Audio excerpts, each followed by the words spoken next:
Hello students, welcome to global vision technology of India. हमारे GVTI e learning channel में आपका बहुत बहुत स्वागत है। हमारा चल रहा है केमिस्ट्री 10th क्लास चैप्टर 1 रासायनिक अभिक्रियाएं एवं समीकरण यानी केमिकल रिएक्शंस एंड इक्वेशंस। हमारे लेक्चर 2 है, तो स्टार्ट करते हैं लेक्चर 2 को। लेक्चर 1 हमने क्या क्या पढ़ा था? हमने लेक्चर 1 में हमने कुछ अभिलक्षण देखे थे रासायनिक प्रक्रिया के, कैरेक्टराइजेशन या डिटर्मिनेशन ऑफ केमिकल रिएक्शंस हमने पढ़ा था, शॉर्ट में पढ़ा था, वो समझाने के लिए था। अगर एग्जामिनेशन में आ जाए कि आप रासायनिक अभिक्रियाओं के 5 अभिलक्षण लिखें या 4 अभिलक्षण लिखें, तो वहाँ पर आपको थोड़ा सा लिखना पड़ेगा उस चीज़ को। तो उसको हम आज थोड़ा और डिटेल में जानेंगे, ज़्यादा से ज़्यादा हम एग्जाम्पल जानेंगे।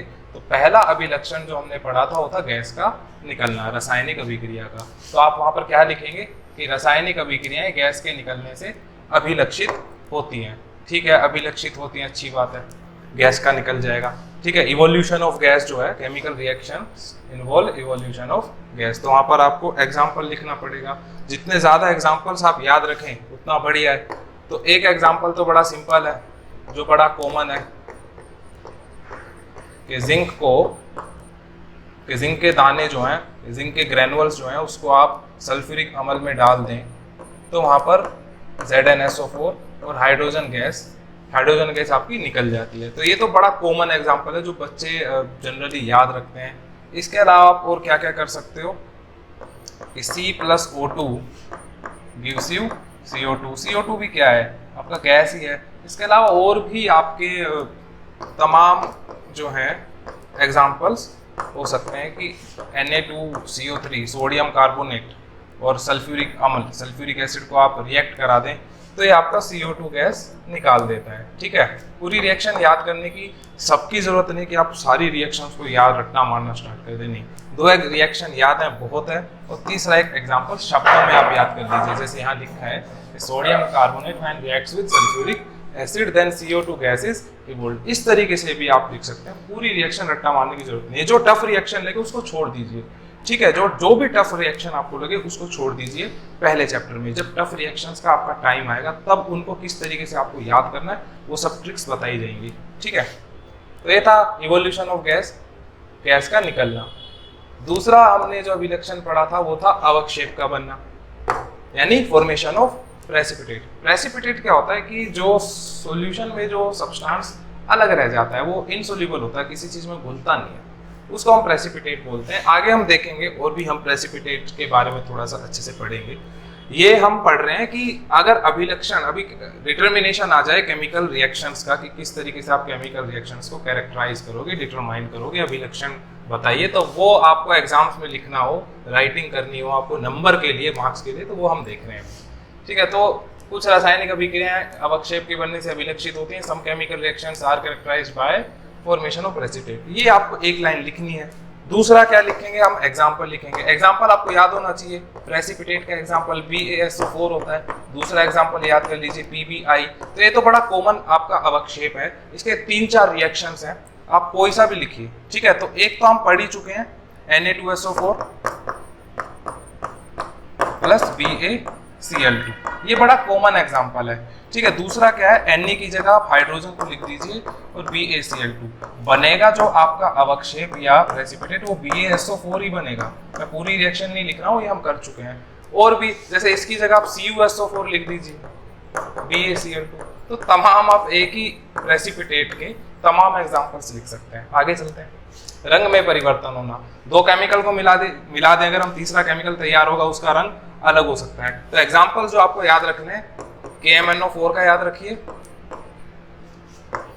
SO2 गैस अगर आप डाल दें, एक तो KMnO4, इसमें हम क्या डालेंगे? सिट्रिक एसिड डालेंगे, सिट्रिक अम्ल हम डालेंगे।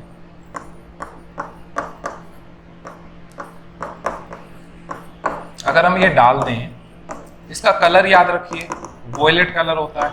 पिंक कलर याद रख लीजिए, यानी गुलाबी।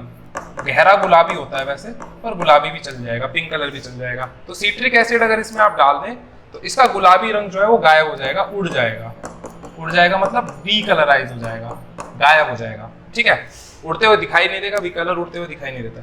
SO2 को अगर हम इसमें डाल दें, K2Cr2O7, इसको क्या बोलते हैं? पोटेशियम डाइक्रोमेट, हिंदी में भी अंग्रेजी में भी KMnO4 को क्या बोलते हैं? पोटेशियम परमैंगनेट या परमैंगनेट। ठीक है, तो ये होता है आपका नारंगी कलर का यानी ऑरेंज कलर का। SO2 अगर इसमें डाल दें, अभिक्रिया आप कर दो, तो इसका कलर जो है हरा हो जाएगा। ठीक है, तो ये जो रिएक्शन, अगर आप कहें कि आप इसकी अभिक्रिया लिख दो कि इसके प्रोडक्ट क्या बनेंगे, तो ये 10th क्लास के सिलेबस का पार्ट नहीं है, ये 12th और 11th क्लास के सिलेबस का पार्ट है। ठीक है, तो हम 10th 11th केमिस्ट्री में हम इसको देखेंगे, 11th क्लास में। 10th में हम इसकी पूरी अभिक्रिया रिएक्शन पढ़ने की आपको जरूरत नहीं है। बस स्टेटमेंट आपको याद हो कि इसका जो कलर है वो वॉयलेट से उड़ जाएगा, गायब हो जाएगा, वैनिश हो जाएगा, और इसका जो रंग है ऑरेंज से हरा हो जाएगा। 2 एग्जाम्पल आप याद रखिए, और भी एग्जाम्पल हो सकते हैं, और भी हो सकते हैं, कोई प्रॉब्लम नहीं है। ताप में परिवर्तन होना, ठीक है, ये बड़ा इंपॉर्टेंट है क्योंकि यहाँ पर आपकी 2 अभिक्रियाएं आ जाती हैं, एक्सोथर्मिक एंडोथर्मिक, यानी ऊष्माक्षेपी और ऊष्मा शोषी। तो अब हम इस पे चलते हैं कि ऊष्माक्षेपी ऊष्माशोषी अभिक्रिया क्या है। तो पहली लाइन तो वही है कि ताप में परिवर्तन होना, ये हेडिंग हो गया। कुछ रासायनिक अभिक्रियाएं ताप में परिवर्तन के द्वारा अभिलक्षित होती हैं। Change in temperature, some chemical reactions are characterised by change in temperature. ये तो हर किसी में आप पहली लाइन आप पढ़ ही रहे हैं। अब इसमें एग्जांपल की बात करते हैं। तो एक एग्जांपल हम देख चुके हैं कि CaO और पानी, क्विकलाइम, बुझा चूना, अनबुझा चूना, माफ कीजिएगा, और ये इसको क्या बोलते हैं? स्लेक्ट लाइम, बुझा चूना। ठीक है, और हम जानते हैं कि ये कंपाउंड जो है ये वाला, ये व्हाइट वॉशिंग में यानी सफेदी करने का काम आता है, बनता इससे। ठीक है, तो ये जो प्लस हीट प्लस ऊर्जा इसमें निकलती है, हीट एनर्जी इसमें निकलती है। तो जिस भी अभिक्रिया में हीट एनर्जी, ऊर्जा आपकी उत्सर्जित हो, उसे हम कहते हैं एक्सोथर्मिक रिएक्शन यानी ऊष्माक्षेपी अभिक्रिया। अब यहां पर होगा क्या? अगर ऊष्मा उत्सर्जित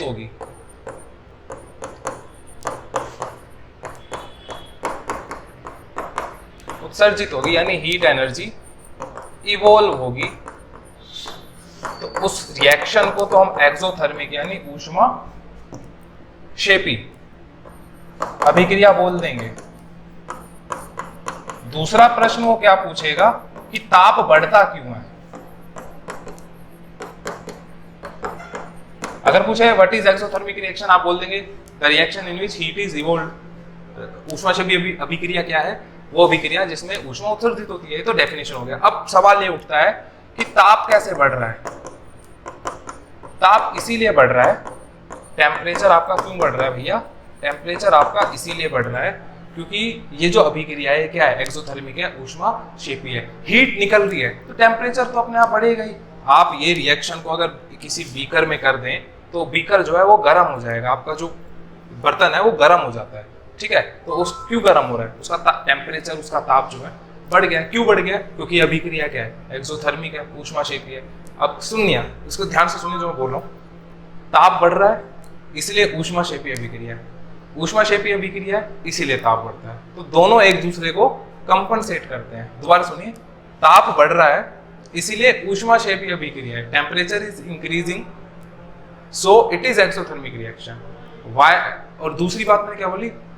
ऊष्माक्षेपी अभिक्रिया है इसीलिए ताप बढ़ रहा है, यानी exothermic, it is exothermic reaction, that's why temperature is increasing. तो दोनों बात एक ही है, लेकिन लिखने का तरीका अलग है। आप इसके बारे में कुछ पूछेगा तो ताप के बारे में लिख देंगे, टेम्परेचर के बारे में लिख देंगे। टेम्परेचर से रिलेटेड पूछे तो रिएक्शन के बारे में लिख दीजिए। अब टेम्परेचर को हम घटाते हैं, टेम्परेचर, ताप जो है घट भी सकता है, temperature can be decreased also. तो एग्जांपल जो आपको याद रखना है, बेरियम हाइड्रोक्साइड वाला, इसको हम किस में डालेंगे? अमोनियम क्लोराइड में। अब ये रिएक्शन अब आ गई आपके सामने। अब एक दो रिएक्शन थोड़ी सी ना, क्योंकि एग्जाम्पल्स आपको याद होने चाहिए, 3 नहीं सही, एक तो कम से कम आप याद करिए। ठीक है, तो रिएक्शन है बेरियम हाइड्रोक्साइड, ये फॉर्मूला हुआ, इसको डाला हमने अमोनियम क्लोराइड में। ठीक है, तो क्या बनेगा? BaCl2 बनता है, NH3 बनता है, अमोनिया बनता है और पानी बनता है। ठीक है, रिएक्शन ये बैलेंस है, आप देख सकते हो। तो इस रिएक्शन में आपका टेम्परेचर यानी ताप घट जाता है, और जिसमें भी टेम्परेचर घट जाए। अच्छा, हमने ऊष्माक्षेपी अभिक्रिया में यहाँ पर हीट लिखी थी, ऊर्जा लिखी थी, यहाँ पर हम लेफ्ट साइड में ही लिखेंगे, लेफ्ट साइड में ही आपको हीट लिखनी है। तो इसमें इस रिएक्शन में क्या हो रहा है, इस अभिक्रिया में क्या हो रहा है, आपका हीट एनर्जी या ऊष्मा वो एब्जॉर्ब हो रही है। लेफ्ट साइड में लिखने का मतलब है एब्जॉर्ब होना, मतलब आपको लगानी पड़ेगी ताकत। और ऐसी रिएक्शंस को क्या बोलते हैं, ऊष्मा शोषी।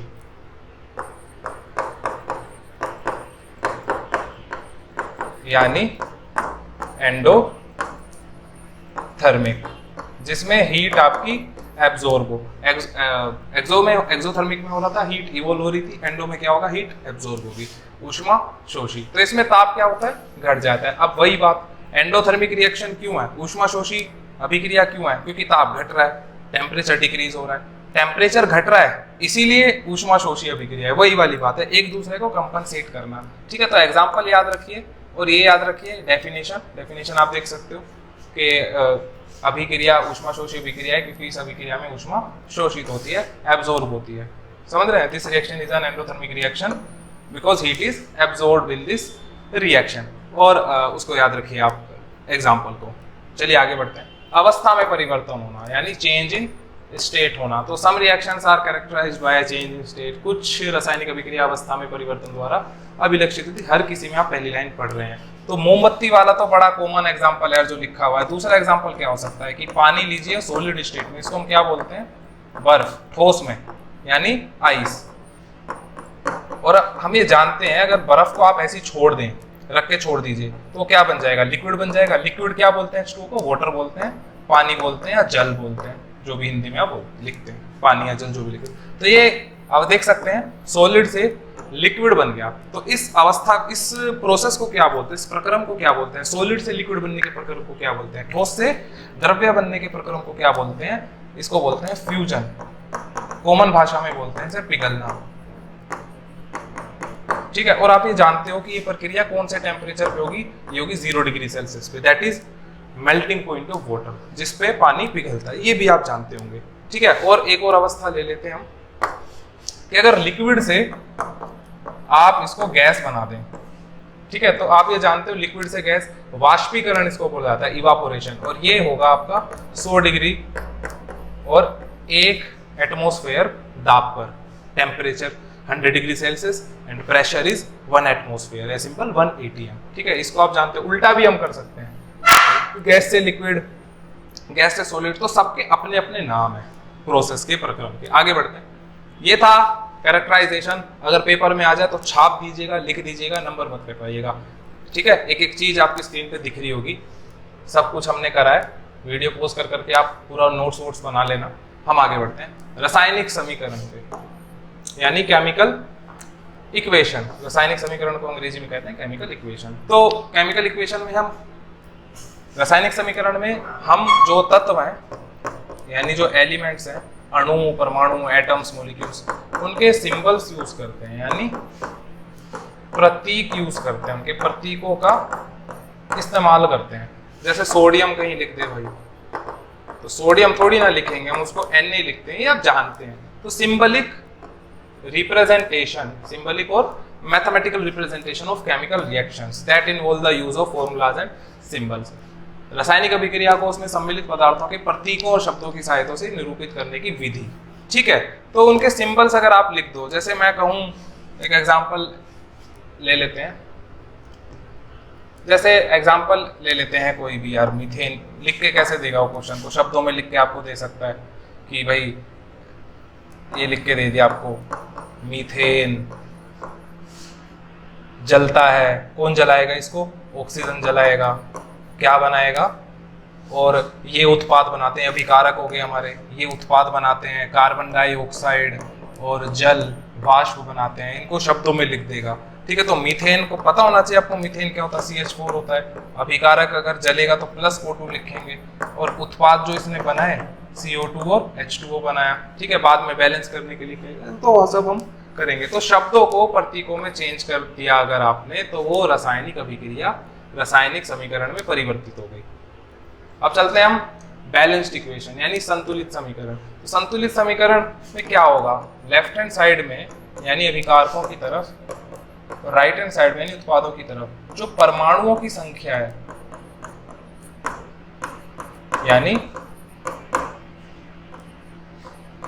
यानी एटम्स के जो नंबर्स हैं, काउंटिंग है हर एक एलिमेंट के, वो बराबर होने चाहिए। जैसे लेफ्ट हैंड साइड में हाइड्रोजन आ गया किसी भी यौगिक में, और राइट हैंड साइड में आपका किसी भी यौगिक में हाइड्रोजन आ गया, तो मान लो यहाँ पर 2 हाइड्रोजन थे टोटल, तो यहाँ पर भी कितने होने चाहिए? 2 होने चाहिए। ठीक है, अगर ये बराबर नहीं होंगे, तो ये जो अभिक्रिया ये क्या बन जाएगी? आपकी असंतुलित बन जाएगी। ठीक है, तो हम बराबर करते क्यों हैं? हम बराबर इसलिए करते हैं इसकी वजह से, law of conservation of mass. तो ये कहता है कि मास बोले तो matter can not be created nor it destroyed in a chemical reaction. ठीक है, वही कंजर्वेशन ऑफ एनर्जी, संरक्षण, द्रव्यमान के संरक्षण। ऐसे आपने ऊर्जा के संरक्षण का नियम पढ़ा होगा। तो रासायनिक अभिक्रिया में द्रव्य ना तो बन सकता है ना नष्ट हो सकता है। ठीक है, इसीलिए हम बैलेंस करते हैं, जबरदस्ती हम बैलेंस करते हैं। कोई भी अभिक्रिया, कोई भी समीकरण आपका असंतुलित नहीं होना चाहिए, नहीं तो वो इस चीज को वायलेट करेगा। अब मैं बता देता हूं आपको कि ऐसा, इसका प्रूफ दे देते हैं। जैसे हमने अभी एक समीकरण लिखा था ये, ठीक है। अब देखिए यहाँ पर मैं आपको एक चीज बता रहा हूं कि ये जो नंबर है कुछ भी नहीं लिखा, मतलब 1 लिखा है वहां पे, यहाँ पर भी 1 लिखा है, यहाँ पर भी 1 लिखा है फिलहाल, और ये असंतुलित समीकरण है क्योंकि आप देख सकते हो हाइड्रोजन यहाँ पर 4 है और यहाँ पर हाइड्रोजन 2 है, तो असंतुलित हो गया। तो मैं आपको एक चीज बता देता हूँ, 1 मोल बोलते हैं इसको, अगर 2 होता तो 2 मोल बोलते हैं। तो 1 मोल का जो इसका द्रव्यमान होता है वो 16 ग्राम होता है, इसका 32 ग्राम होता है, इसका 44 ग्राम होता है और इसका 18 ग्राम होता है।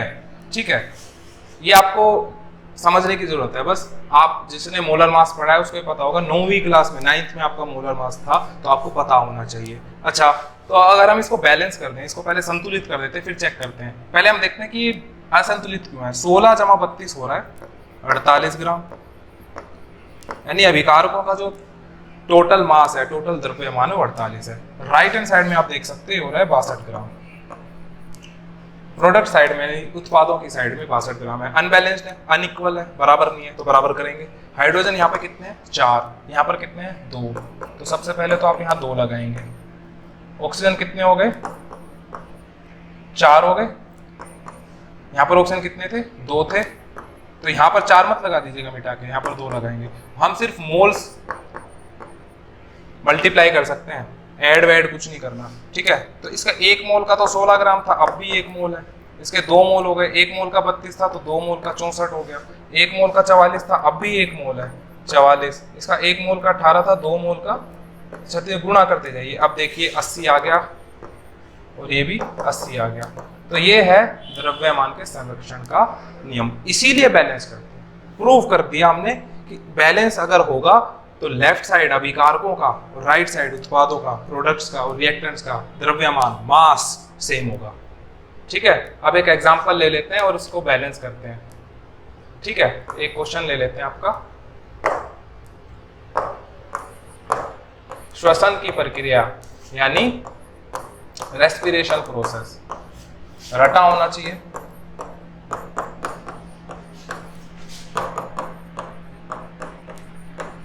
बैलेंस करना सीख रहे हैं, कैसे बैलेंस करते हैं। तो कार्बन यहाँ पर कितने हैं? 6 हैं। हाइड्रोजन यहाँ पर कितना है? 12 है। ऑक्सीजन कितना है? 6 और 2 8 है। ठीक है, यहाँ पर कार्बन कितना है? 1 है। ऑक्सीजन कितना है? 2 और 1 3 है। और हाइड्रोजन कितना है? 2 है। तो पहले से स्टार्ट कर दीजिए। कार्बन 6 है, यहाँ पर कार्बन 1 है, तो 6 को 1 नहीं बनाएंगे, 1 को 6 बनाएंगे। कैसे बनाएंगे? अगर मैं यहाँ पर 6 लगा दूं, बाकी को छोड़िए, एक एक स्टेप देख रहे हैं। एनर्जी मतलब ऊर्जा, बाकी हमने कुछ भी नहीं छेड़ा। ठीक है, कार्बन कितने हो गए? 6 हो गए। कार्बन तो हो गया बैलेंस, संतुलित हो गया। ऑक्सीजन कितने हो गए? 12 और 1 13 ऑक्सीजन हो गए आपके। ठीक है, और यहाँ पर ऑक्सीजन कितने? 6 और 2 8। ऑक्सीजन तो बैलेंस नहीं है, तो असंतुलित है अभी भी। हाइड्रोजन 12 है और हाइड्रोजन यहाँ पे कितने हैं? 2।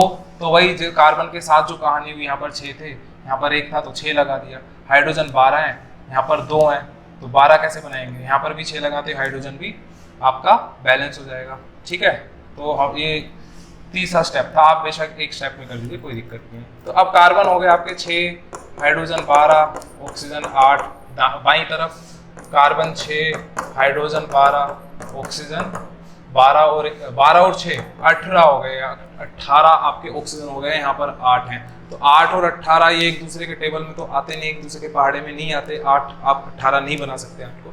तो हम एक काम कर सकते हैं, आपको यहाँ पर भी ऑक्सीजन दिख रहा है और यहाँ पर भी ऑक्सीजन हमें दिख रहा है। अगर हमने यहाँ पर कुछ लगाया 1 2 3 तो कार्बन भी इफेक्ट होगा और हाइड्रोजन भी इफेक्ट होगा, फिर आप यहाँ पे तब्दीली करेंगे, यहाँ पे बदलाव करेंगे। तो एक काम करते हैं, हम यहाँ पर कुछ रखने की कोशिश करते हैं कि हमारा जो 8 बन रहा है टोटल वो 18 बन जाए।